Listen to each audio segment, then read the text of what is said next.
was in college, I had a few wonderful dreams. To succeed and to go home every weekend. When I was in high school, my teachers were very nice. A lot of them even joked around with me. And then I watched Anne of Green Gables. And then when I started my very first year of college, I heard that Miss Shirley was going to be my language teacher. I was so excited because Anne Shirley was a wonderful girl of many talents. She is half celebrity and half Wonder Girl because of her make-believeness. Anne Shirley is a girl that gets around very wonderfully. And she has that kind of quality in her voice. When I first met her on TV, she used to talk continuously. But now, she knows how to talk wonderfully and talk regularly in front of people.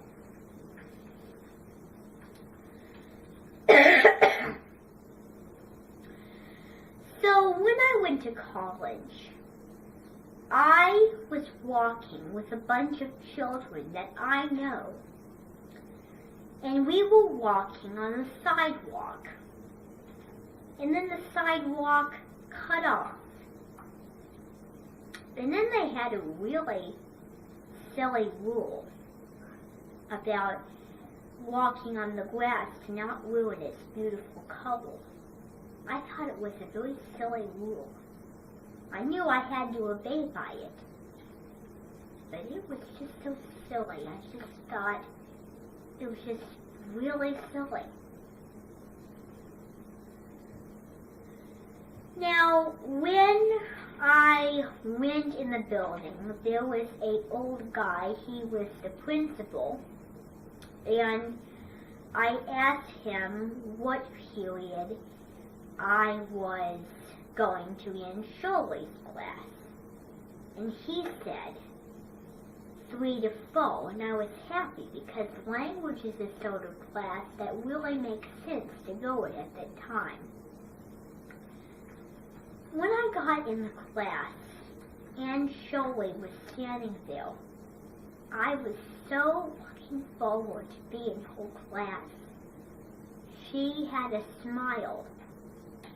But I felt she was too young to be teaching in such a very tricky class with such unbehaved children.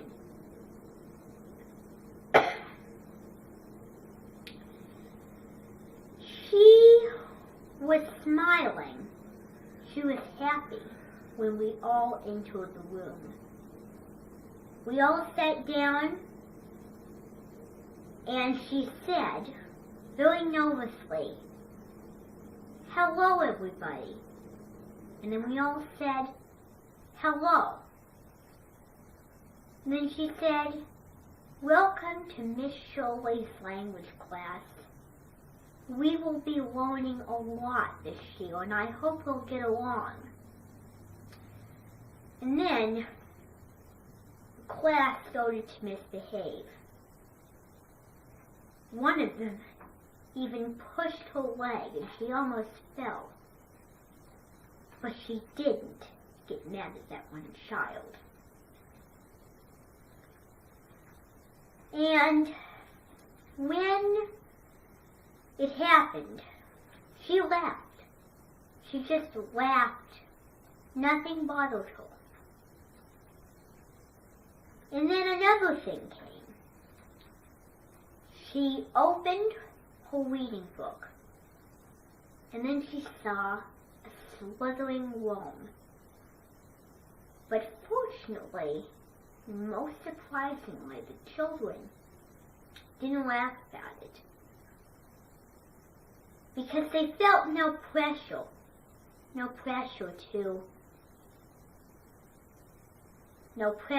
to get rid of her. Well, no pressure to bother her. So she just wouldn't get mad, because they didn't feel very nervous about it. When Aunt Shirley first came to the school, she was with a very nice lady, and she rode in a horse car, because at that time, cars weren't invented quite yet. She went into the school, and she went in the principal's office, and the principal was sitting there with brown hair. She had glasses on, and she had a sort of yam robe on, and she was sitting there at her desk. And then the lady said, "Hello, this is Aunt Shirley." And then she said, "Well, nice to meet you, Aunt Shirley." And then the lady that was so nice said, "Will she be alright here?" And then the principal said, "Yes, she will. I've arranged great wonders for her to come. She has to tell the class to follow rules and regulations." At that point, she got really nervous. Her shoulders shrunk. Her jaw dropped, and she got really nervous. And then the lady at the desk said, "I'm going to go up and prepare her room." The very next day, anyway, continuing our story, she said, "Open your readers to section 2117. And then she said, "Forgita, read the first section for us." So this was the very next day. They came in and they saw a picture on the whiteboard. I must say very interesting picture. And the picture was like a lizard or a dragon. I don't know what it was, but it was strange because this was serious. And so when she came in her office, she wrote on the board.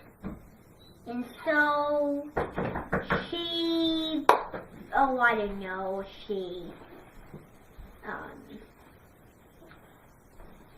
she wrote on the board when she wasn't supposed to. Then Miss Brooks came in, the lady that was sitting at the desk,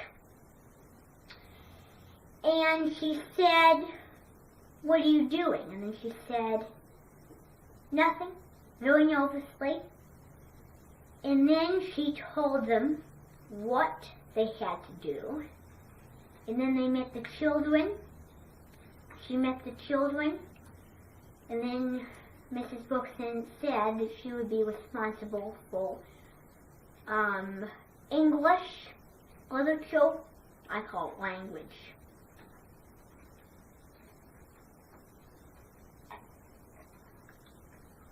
And as the child was reading section 1 of the story, while she was reading, when she started reading, one of the children came in. She was a very difficult child. Miss Shirley said, "Why are you late?" And then she said, "My parents insisted me to be late." And then she said, Miss Shirley said, "Well, being tardy is not an exception in my class, and certainly not an exception to the school, to the district. And then she said, keep on reading for Gita. And so she kept on reading, and then she saw a box of food. One kid was eating a sugar cookie.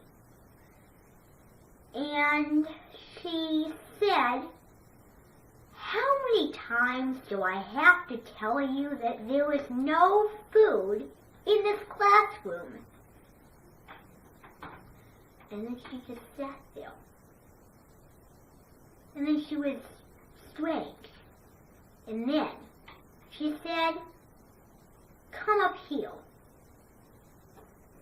You must be wrapped by the stick. And so she came up and she stood. For a teacher like Miss Shirley, I don't know why she did it. She didn't have a serious sort of voice. She was a very young teacher. Anyway, she stood there, she put her hand out, she wrapped it.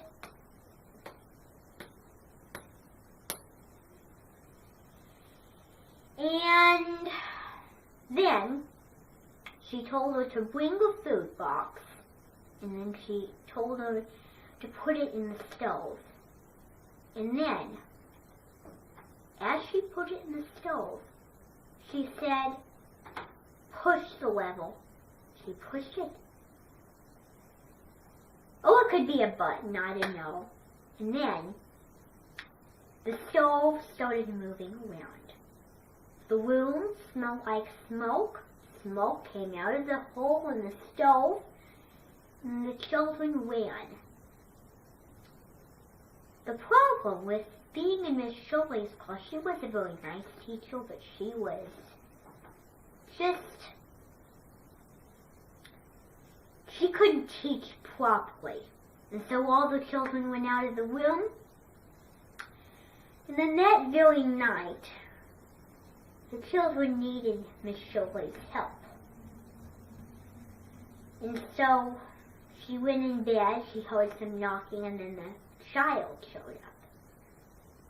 And then she said something very important. Then she went to the window and she had the children hold the rope. Well, she holded the rope. The child was going down.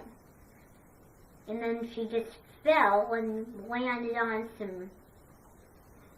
some jugs of wine, or maybe just some alcoholic drinks. And Miss Brooks came in and she said, what the menace is going on here? And then she tried to explain. She was nervous. And she got mad, and when she toned, she looked very stone, and then she left. And then this is the part where I came in. All I did was just gave her a few suggestions. I gave her a pat on the back, and I said, you're good. And then I was very smoked, but I still had to go to college. So I gave her a few tips of advice to be a better teacher. And then that very next day, she changed, and the children were very happy with it. So that is the story of Anne Shirley as a teacher.